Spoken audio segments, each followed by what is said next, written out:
मैं शेर बहादुर सिंह, प्रवक्ता अर्थशास्त्र। मैंने आपको इसके पहले क्लास 12 के दूसरे अध्याय का एक वीडियो प्रोवाइड कराया था, जिसमें मैंने बताया था कि उपयोगिता क्या होती है, उपयोगिता कितने प्रकार की होती है।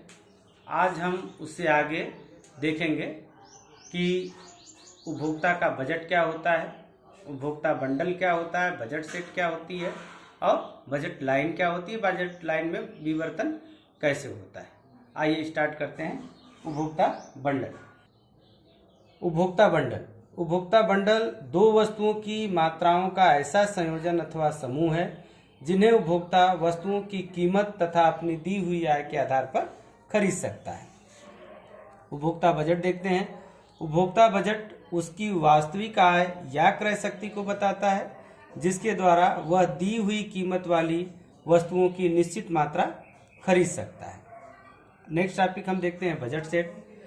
यह उपभोक्ता के समस्त संयोजनों या बंडलों का सेट है जो वह अपनी मौद्रिक आय के अंतर्गत प्रचलित कीमतों पर खरीद सकता है।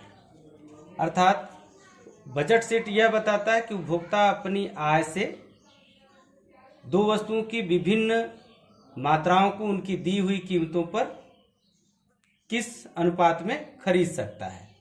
इसे बजट सेट के समीकरण द्वारा हम आसानी से देख सकते हैं। सबसे पहले हम ये जानेंगे कि यहाँ पे बजट सेट का जो समीकरण दिया गया है, इसमें यम जो है वो उपभोक्ता की आय है, P1 X1 वस्तु की कीमत है और P2 X2 वस्तु की कीमत है।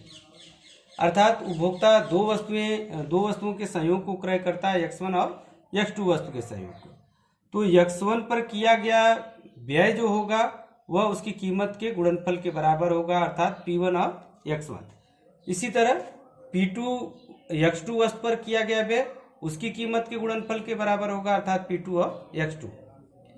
दोनों पर किया गया खर्च जो होगा वह उपभोक्ता की आय से या तो बराबर होगा, उपभोक्ता की आय के या तो बराबर होगा या उपभोक्ता की आय से कम होगा।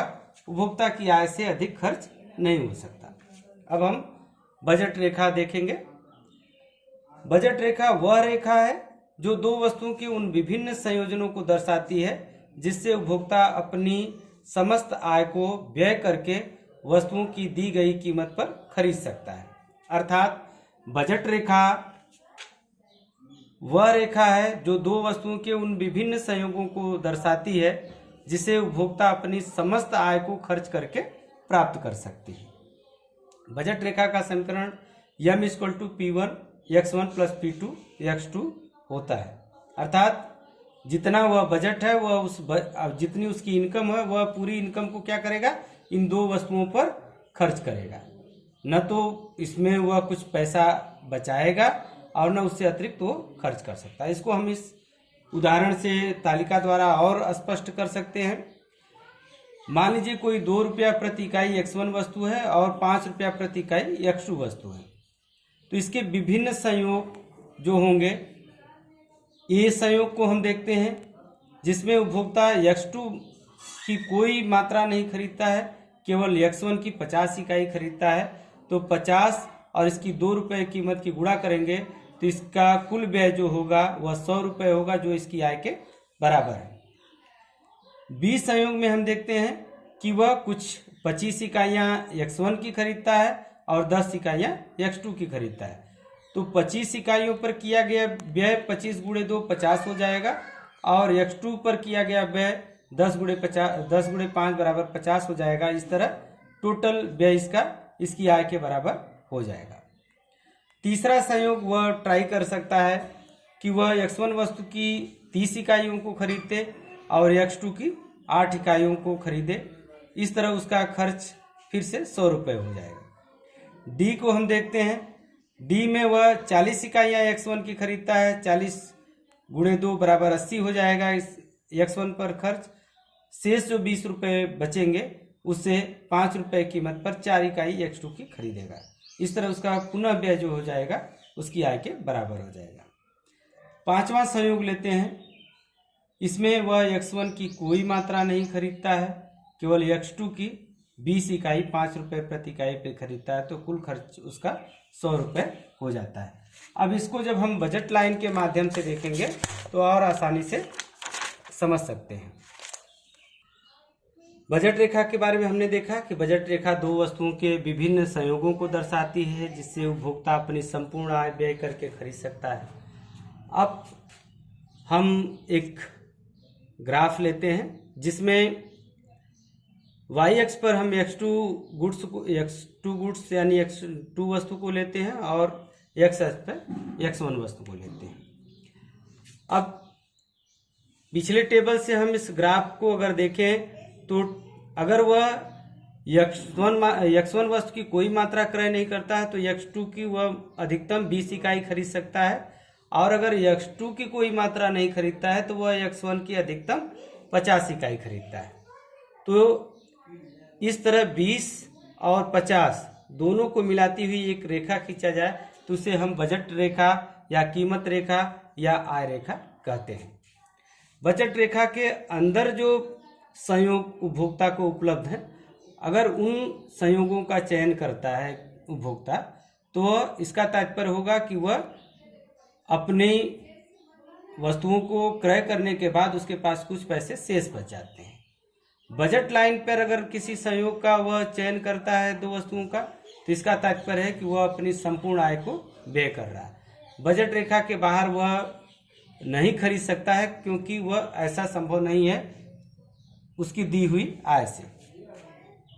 अब हम देखेंगे कि बजट रेखा की ढाल क्या होती है। बजट रेखा की ढाल जो होती है ये लंब बटा आधार होता है।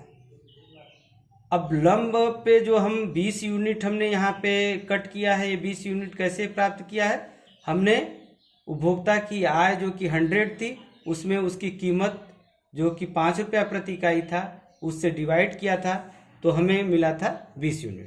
तो इसको अगर हम उपभोक्ता की आय को यम माने और इसकी कीमत को हम जो है कि P2 माने x2 को, तो लंब बराबर हो जाएगा यम बटा में x2 वस्तु की कीमत यानी यम बटा में P2। इसी तरह अगर हम x1 वस्तु की कीमत को P1 माने और उपभोक्ता की आय को यम, तो आधार बराबर हमारा हो जाएगा यम बटा में P1। तो हमको ये सूत्र प्राप्त हो जाता है यम बटा में P2 बटे में यम बटा में P1। अगर इसको हम सरल करें तो हमें प्राप्त होता है P1 बटा में P2, अर्थात जो बजट रेखा की ढाल होती है वह x1 वस्तु की कीमत और x2 वस्तु की कीमत का अनुपात होती है। अब बजट रेखा में हम देखेंगे कि परिवर्तन कैसे होता है। बजट रेखा में परिवर्तन, मानिए कि ये AB जो है ये प्रारंभिक बजट रेखा है। अब यदि x1 वस्तु की कीमत किसी कारण से कम हो जाती है तो अब यह B से OB मात्रा जो खरीद रहा था अब उससे अधिक मात्रा OC मात्रा का क्रय करेगा और एक की Y वस्तु की पूर्व मात्रा का क्रय करेगा। इस तरह हमको एक नई बजट लाइन AC प्राप्त हो जाएगी। अगर विपरीत इसके देखा जाए कि अगर x1 वस्तु पहले से महंगी हो जाए तो ऐसी स्थिति में वह पहले से x1 की कम मात्रा खरीदेगा। अगर इसको हम D मान लें, OD मान लें, तो इस तरह हमको एक नई रेखा प्राप्त, बजट लाइन प्राप्त हो जाएगी OD।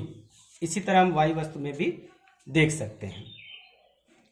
अब हम देखते हैं कि अगर वस्तुओं की कीमतों में कोई परिवर्तन नहीं होता है, केवल परिवर्तन उपभोक्ता की आय में होता है, तो उपभोक्ता की आय बढ़ने पर बजट रेखा जो होगी वह ऊपर दाईं तरफ शिफ्ट हो जाएगी। और अगर उपभोक्ता की आय कम हो जाए तो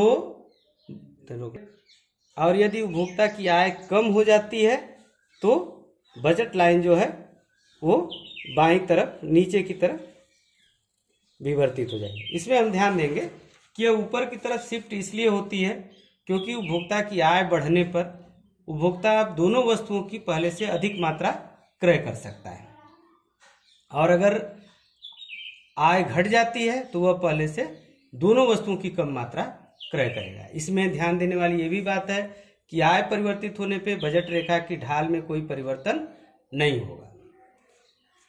आज के वीडियो में इतना ही। नेक्स्ट वीडियो में हम इंडिफरेंस कर्व को देखेंगे।